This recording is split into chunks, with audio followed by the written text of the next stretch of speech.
Bonjour à tous, bienvenue dans Bonjour chez vous. Alors cette semaine, vous le savez, si vous nous suivez depuis lundi, nous avons commencé une série sur l'armure du croyant, Éphésiens 6 du verset 10 au verset 17. Et aujourd'hui, nous sommes arrivés aux chaussures de l'évangile de paix. De quoi s'agit-il? À quoi servent-elles? De quoi parle-t-on quand on parle d'évangile de paix? Et Frank regarde ses chaussures. Aujourd'hui, j'ai mes Nike Flight. Je les aime bien, celles-ci. Elles sont plus vieilles, mais très, très appréciées Est-ce qu'elles t'apportent du zèle? Voilà, ici, le Nike Flight. Oh, hallelujah! En tout cas, c'est plus facile de prêcher l'Évangile en marchant avec ça. Ah, c'est sûr. C'est comme sur un nuage.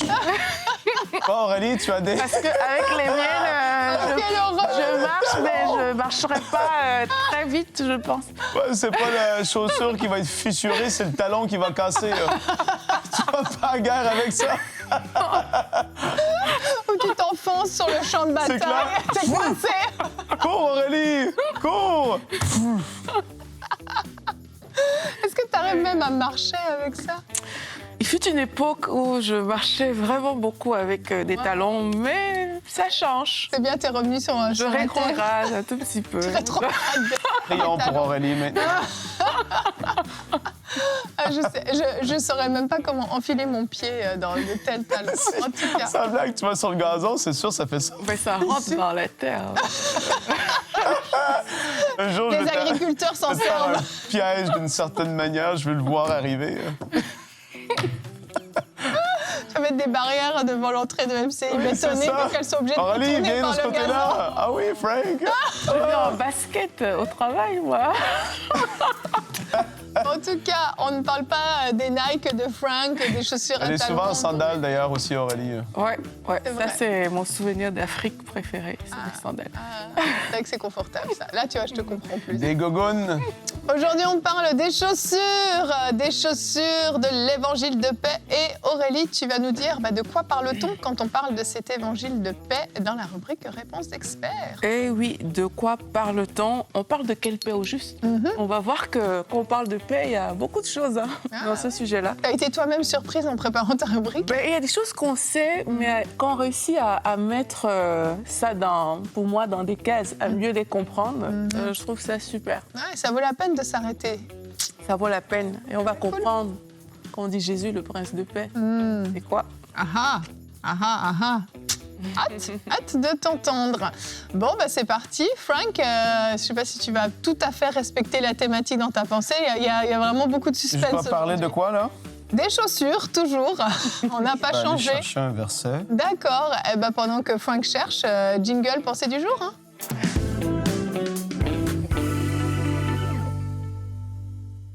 J'y arrive. C'est bon, t'as trouvé? Là, Matthieu 28. Matthieu 28, 19. On va parler de ça. Allez, faites de toutes les nations des disciples, baptisez-les au nom du Père, du Fils et du Saint-Esprit, enseignez-leur à mettre en pratique tout ce que je vous ai prescrit. Et moi, je suis avec vous tous les jours jusqu'à la fin du monde. Allez!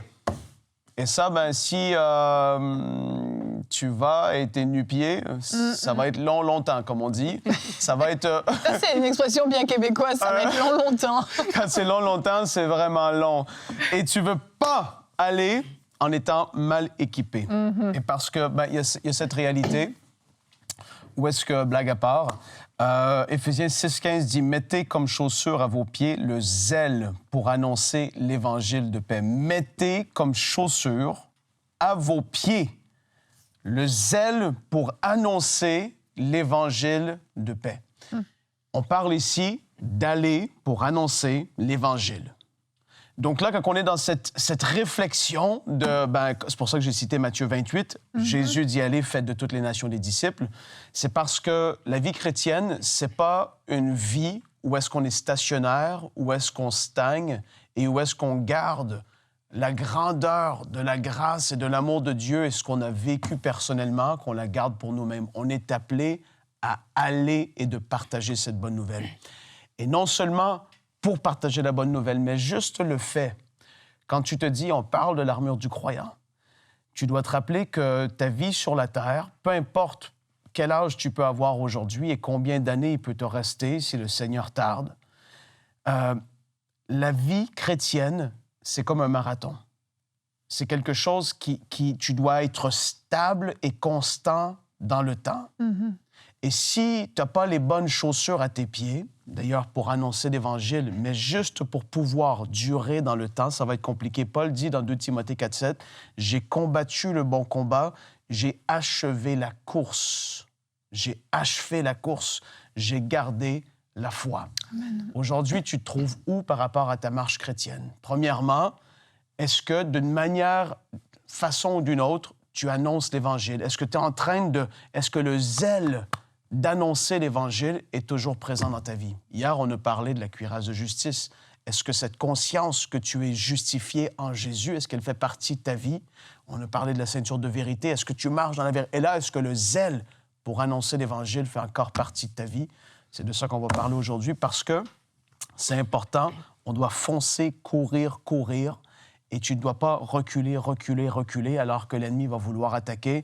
Avec les bonnes chaussures, tu vas pouvoir tenir ferme dans le combat. Ça en fait partie. Merci, Frank.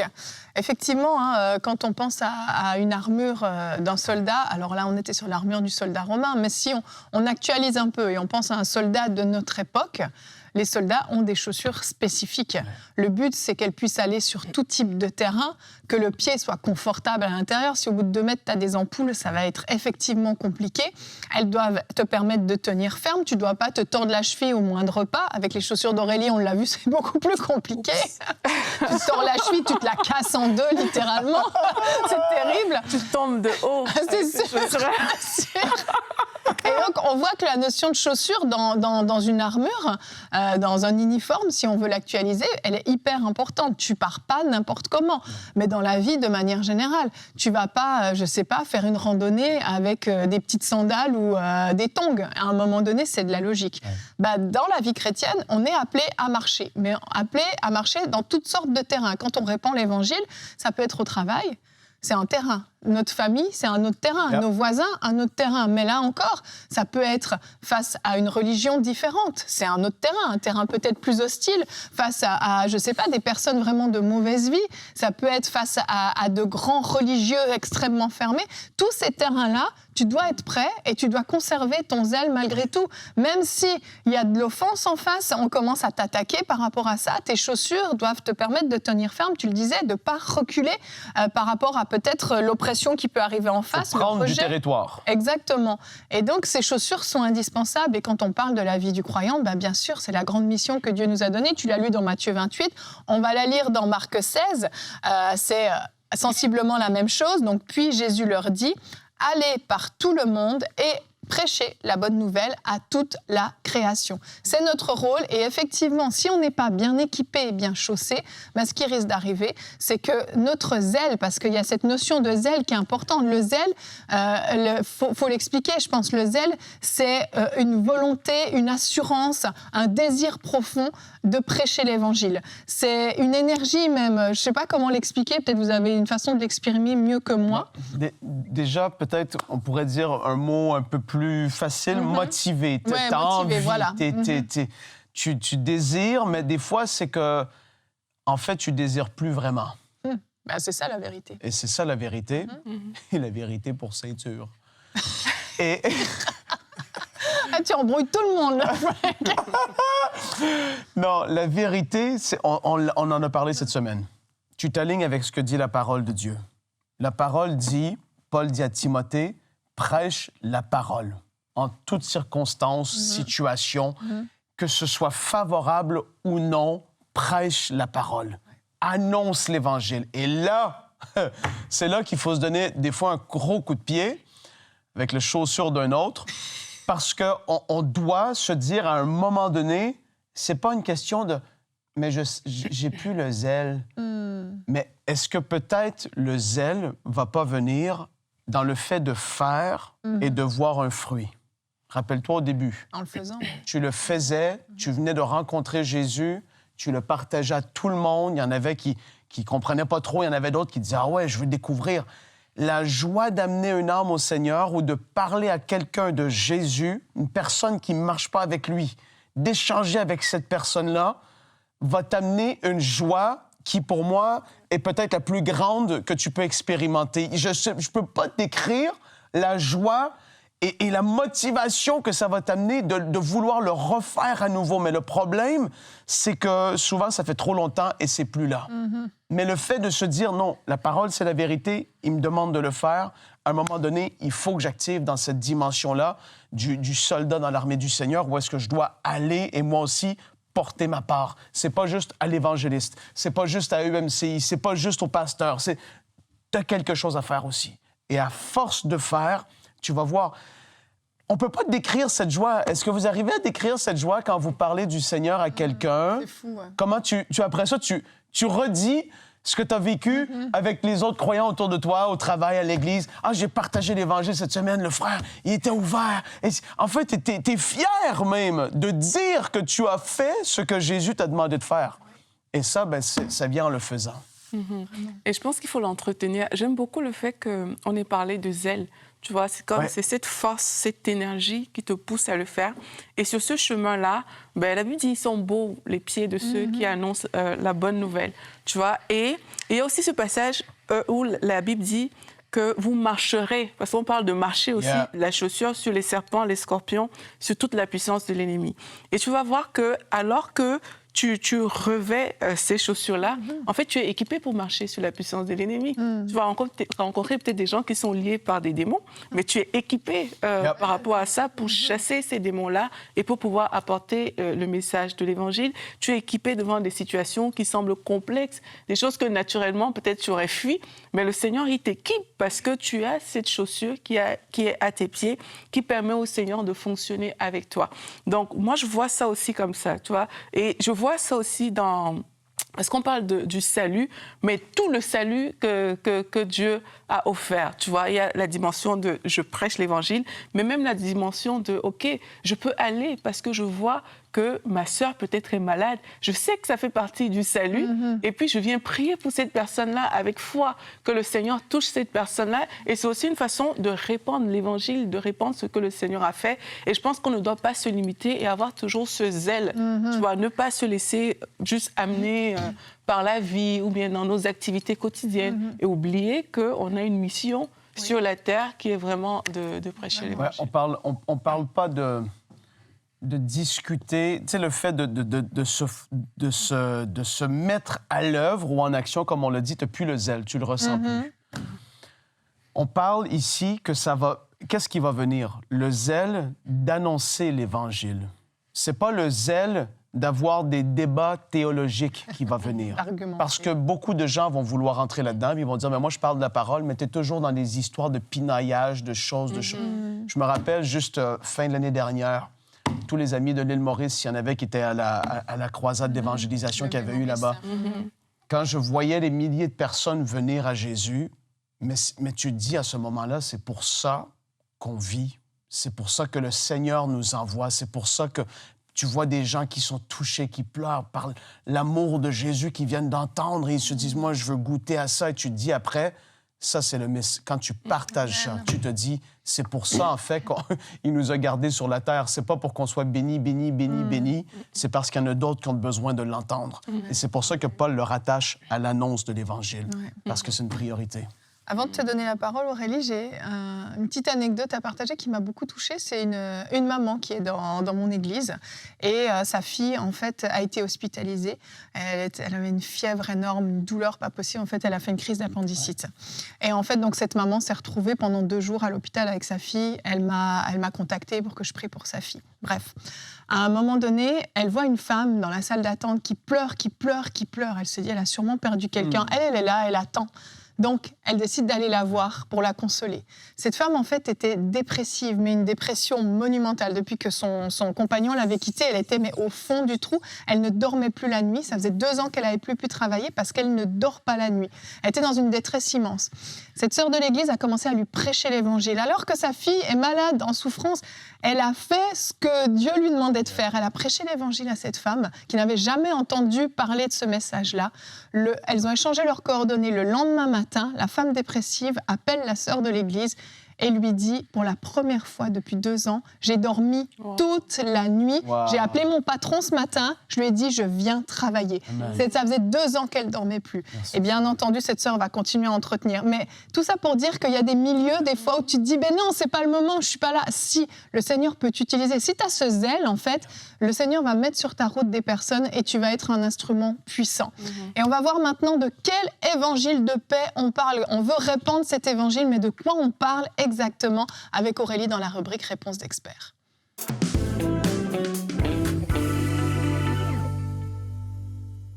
Donc, je vais relire le verset dans la version Parole vivante, qui est une des versions de la Bible que j'aime bien. Donc, Éphésiens 6 au verset 15, ça dit « Chaussez-vous du zèle courageux que donne l'Évangile pour annoncer la bonne nouvelle du salut, de la paix et de la paix avec Dieu. Soyez toujours prêts à transmettre cette parole. » Donc, on te dit il y a une bonne nouvelle du salut et de la paix avec Dieu, et qu'on doit être prêt à annoncer cette parole. Et qu'on parle de la bonne nouvelle, comme on l'a dit, mais on parle de cette bonne nouvelle du salut. Et je fais une petite parenthèse, c'est que c'est pas si compliqué qu'on ne le pense. Hein. Je me rappelle moi-même, quand j'allais dans les rues à Montréal, et les jours où j'étais fatiguée, et je disais, Seigneur, j'ai plus envie de marcher, envoie des gens vers moi. Et vraiment, je voyais des gens venir, et soit un prétexte ou un autre, et je pouvais parler, communiquer l'évangile à ces personnes-là. Donc, c'est pas si difficile que ça. Fin de la parenthèse. Donc maintenant qu'on parle de paix et on parle de salut, mais on parle d'abord de la réconciliation avec Dieu. Donc on parle ici de quelle paix? On parle de la paix avec Dieu. Cette réconciliation qui est offerte par Jésus-Christ, cette réconciliation dans laquelle nos péchés sont pardonnés, où il y a vraiment le rétablissement de la relation entre Dieu et les hommes. 2 Corinthiens 5, la Bible nous dit « Car Dieu était en Christ, réconciliant le monde avec lui-même, en n'imputant point aux hommes leur offense. Il a mis en nous la parole de réconciliation. » Donc, on parle de paix, on parle juste de cette paix avec Dieu, où il n'y a plus de séparation entre nous et Dieu. Nous sommes réconciliés avec Dieu. Et on l'a vu cette semaine, Jésus-Christ a porté nos péchés à la croix pour qu'on ait cette paix avec Dieu-là. Et vous connaissez Ésaïe 53, où la Bible nous dit « Ce sont nos souffrances qu'il a portées en parlant de Jésus-Christ. C'est de nos douleurs qu'il s'est chargé. Nous l'avons considéré comme puni, frappé de Dieu et humilié. Mais il était blessé pour nos péchés, brisé pour nos iniquités. Le châtiment qui nous donne la paix est tombé sur lui. Et c'est par ses meurtrissures que nous sommes guéris. » Donc il y a quelque chose qui nous assure la paix aujourd'hui avec Dieu, que Jésus-Christ a porté sur cette croix. Donc, lorsqu'on parle de l'évangile de paix, on parle déjà de cette paix avec Dieu. Lorsqu'on parle aussi de l'évangile de paix, on ne parle pas juste de la paix avec Dieu, mais on parle aussi de la paix de Dieu en nous. Et Christ, il est le prince de la paix. Et dans Jean 14, au verset 27, il y a Jésus qui parle à ses disciples et il va dire « Je vous laisse la paix, je vous donne la paix. Je ne vous donne pas comme le monde donne, que votre cœur ne se trouble point et ne s'alarme point. » Donc Jésus-Christ ici, il est celui-là qui procure la paix de Dieu, la paix qui permet à ton cœur de ne pas se troubler, la paix qui te permet de ne pas t'alarmer devant différentes situations. C'est la paix qui te permet aussi d'être calme dans la tempête. Vous vous rappelez lorsque les disciples sont agités, mais la paix de Dieu est en Jésus-Christ. Et cette paix fait que la tempête peut être là, différentes situations peuvent être là dans vos vies, mais avec la paix de Dieu, la paix que Jésus-Christ te donne, mais tu as la capacité de dépasser ces situations-là et de demeurer dans le repos en Christ. Donc cette paix-là, son rôle, c'est quoi? C'est de nous aider à stabiliser notre cœur, en fait. Devant les situations parfois émotionnellement difficiles, tu as besoin de stabiliser ton cœur devant des inquiétudes. Et il dit dans Philippiens 4 au verset 6, « Ne vous inquiétez de rien, mais en toute chose, faites connaître vos besoins à Dieu par des prières, des supplications avec des actions de grâce. Et la paix de Dieu, il parle de cette paix-là, qui surpasse toute intelligence, gardera vos cœurs et vos pensées en Jésus-Christ. » Et rappelez-vous, on parle de l'armure du croyant cette semaine, on parle d'un combat entre les ténèbres et les enfants de Dieu. En fait, la vérité, c'est que le diable, il ne peut pas gérer un chrétien qui reste dans la paix de Dieu. La paix d'un enfant de Dieu est une véritable menace pour le diable. Et sachez que le diable est très agité. La Bible, en parlant des démons, dit que il cherche toujours un endroit où il faut aller, tu vois. Mais nous, en tant qu'enfants de Dieu, alors qu'on reste dans la paix, on se tient sur la victoire de Jésus-Christ, on se tient sur cette paix que le Seigneur nous a donnée. La Bible dit, dans le calme, dans la confiance sera votre force. Et n'aie pas peur de rechercher cette paix-là. Et comme la Bible dit, ne t'inquiète pas, mais décharge-toi sur Dieu. Donc, si vous sentez à l'intérieur de vous qu'il y a comme ça du trouble, mais prenez cette paix de Dieu dont on parle aujourd'hui. Prends cette paix de Dieu, environne-toi de cette paix de Dieu et dépose tes inquiétudes au pied du Seigneur et marche dans ce repos en Christ qui te vient de cette relation avec Jésus. Et quand on parle aussi de la paix de Dieu, on parle aussi de la paix devant les souffrances. En Jean 16, au verset 33, Jésus parle, il dit « Je vous ai dit cela afin que vous ayez la paix en moi. Vous aurez à souffrir dans le monde, mais prenez courage, moi, j'ai vaincu le monde. » C'est encore Jésus qui est en train de parler ici à ses disciples de cette paix qu'on peut avoir même dans la souffrance, même dans la persécution. En fait, il est en train de leur dire que votre sécurité se trouve en moi. Il a donné la capacité d'avancer malgré les combats, malgré les situations difficiles. Donc, alors que tu te réveilles de cette paix, sache que tu as la capacité d'avancer malgré les situations difficiles. Tu as la capacité d'avancer malgré les persécutions parce que tu reçois la paix par la foi. Et avec Dieu, tu as cette capacité-là. Quand on parle de l'évangile de paix, on parle de quoi encore? On parle de la paix avec les autres aussi. Matthieu 5, verset 9. « Heureux ceux qui procurent la paix, car ils seront appelés fils de Dieu. » Colossiens 3, verset 15. « Que la paix de Christ, à laquelle vous avez été appelés pour former un seul corps, règne dans votre cœur et soyez reconnaissants. » Donc, on voit qu'en tant qu'enfant de Dieu, l'Évangile va te pousser à rechercher la paix aussi avec les autres. Et quand on parle de rechercher la paix avec les autres, je pense que dans la parole, dans le Nouveau Testament, il y a tellement de versets bibliques qui parlent de rechercher la paix avec les autres. Supportez-vous les uns les autres, vous pardonnant réciproquement. C'est autant de choses qu'on doit faire si on veut rechercher la paix avec les autres, être lent à la colère, manifester les fruits de l'esprit et même rechercher la sagesse de Dieu. Jacques 3, verset 17.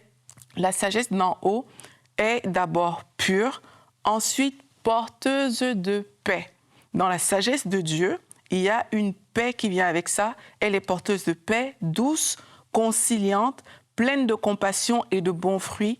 Elle est sans parti pris et sans hypocrisie. Donc l'évangile de paix, ça va te pousser aussi à rechercher la sagesse de Dieu. Et dans la sagesse de Dieu, tu vas voir qu'il y a la conciliation, il y a la paix, il y a la douceur. Et tu vas voir que ça va te pousser à aimer également ton prochain. Et enfin, l'évangile de paix, c'est quoi? C'est aussi une stabilité dans ton témoignage intérieur. La paix est comme un arbitre. On a fait plusieurs émissions où on parle du témoin intérieur. Et lorsqu'on parle de ça, on va vous dire, en fait, est-ce qu'il y a paix ou absence de paix? Lorsqu'il y a la paix, c'est comme un signe que, OK, je peux avancer. Mais lorsqu'il y a une absence de paix à l'intérieur de nous, c'est aussi comme un signe que peut-être ce n'est pas le bon moment d'y aller, ce n'est pas le bon moment d'avancer. Donc, cette paix que tu ressens à l'intérieur, c'est aussi ça qui te permet de te laisser conduire par le Saint-Esprit. C'est cette paix qui va agir comme un arbitre par rapport à tes choix, par rapport aux décisions. Donc, ça aussi, ça fait partie de ce que la paix t'apporte. Donc, pour conclure, lorsqu'on parle de l'évangile de paix, de quoi parle-t-on? On parle de la paix avec Dieu, cette réconciliation entre Dieu et l'homme. On parle de la paix de Dieu qui permet à ton cœur de ne pas se troubler. On parle de la paix devant les souffrances et les difficultés. On parle aussi de la paix avec les autres. Et on parle de la paix qui te conduit dans ton témoin intérieur. Et tout cela vient de Dieu. Et ça aussi, c'est la bonne nouvelle du salut. Merci Aurélie pour cet exposé paisible, j'ai envie de dire. C'était très très bien, merci beaucoup. La paix de Dieu qui me permet de faire les choses paisiblement. En tout cas, je pense que c'est important de comprendre à quel point justement cette paix est disponible. Aurélie vient de réaliser qu'elle avait encore du temps. C'est bien, mais ça m'arrive pas souvent. Non, c'est vrai. Je suis contente. On peut applaudir Aurélie qui est très contente. Bravo Aurélie, tu n'as pas mangé tout le chrono pour une fois. Il y a eu un clap, c'est pas beaucoup. Hein. On voit la nécessité de répandre cet évangile parce que, bien entendu, la paix la plus importante, c'est la première dont tu as parlé, cette réconciliation avec Dieu. Et comment pourront-ils être réconciliés s'ils ne savent pas qu'ils sont éloignés, qu'ils sont séparés de Dieu? Et c'est aussi ça notre responsabilité, en mettant ces chaussures du zèle que donne l'évangile de paix, eh bien, que nous soyons des personnes zélées pour aller par tout le monde, sur tous les terrains, apporter cette belle et bonne nouvelle de l'évangile. Oui, Jésus-Christ a donné sa vie pour chacun d'entre nous, pour que nous soyons réconciliés avec Dieu. Et non seulement il nous apporte cette paix avec Dieu, mais comme Aurélie le disait également, cette paix intérieure dont on a tellement besoin. Merci à tous les deux. Alors demain, on continue et on en fait 2 en 1 parce qu'il y a 6 parties, mais il n'y a que 5 jours dans la semaine. Donc bon, j'en ai associé 2. C'est le casque du salut. Qu'est-ce qu'il y a? On en fait 2. La même journée? Oui. J'ai pas compris. Le casque du salut et le bouclier de la foi. Moi, j'aime quand Frank découvre le planning au fur et à mesure. C'est super. Tu as le temps de te préparer d'ici demain. C'est la bonne nouvelle. Tellement paix que j'ai failli m'endormir. Ah, c'est terrible. Il est pas croyant. Donc demain, on parle du casque du salut et du bouclier de la foi. On va voir qu'il y a un lien entre les deux. Et ce sera 2 rubriques en fait. Une question, une réponse. Aurélie et Frank répondront tous les 2 à une question. Comment lutter contre les pensées négatives et destructrices? Et Aurélie répondra à la question, que sont concrètement les traits enflammés du diable? Un très bon programme. Ça va être riche et condensé demain. Allez, merci à tous d'avoir été avec nous. Et bonjour chez vous.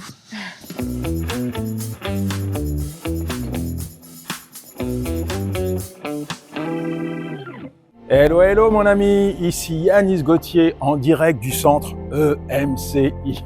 Je vais voir les équipiers, je vais leur dire bonjour, je viens de Paris. Ici, ils sont là, comptent pas leurs heures, ils travaillent dans l'excellence et je suis tellement reconnaissant de travailler avec toute cette équipe qui travaille pour une chose, une seule cause, partager le beau message de l'évangile. Tiens, il y en a qui sont en train de travailler là, regarde. On leur fait un coucou. Écoute, je ne sais pas si tu es partenaire, mais en tout cas, si tu veux contribuer à cette œuvre extraordinaire que Dieu est en train de bâtir au travers de MCI et voir des vies transformées, rien de plus simple. Tu vas sur emci.com/don et tu peux concrétiser ton don. Nous avons besoin de toi. C'est ensemble que nous ferons la différence. Ciao! C'était Yanis Gauthier. Dès maintenant, rejoignez la famille des partenaires qui donnent pour voir des vies transformées partout dans la francophonie. Pour faire votre don, rendez-vous sur emcitv.com/don.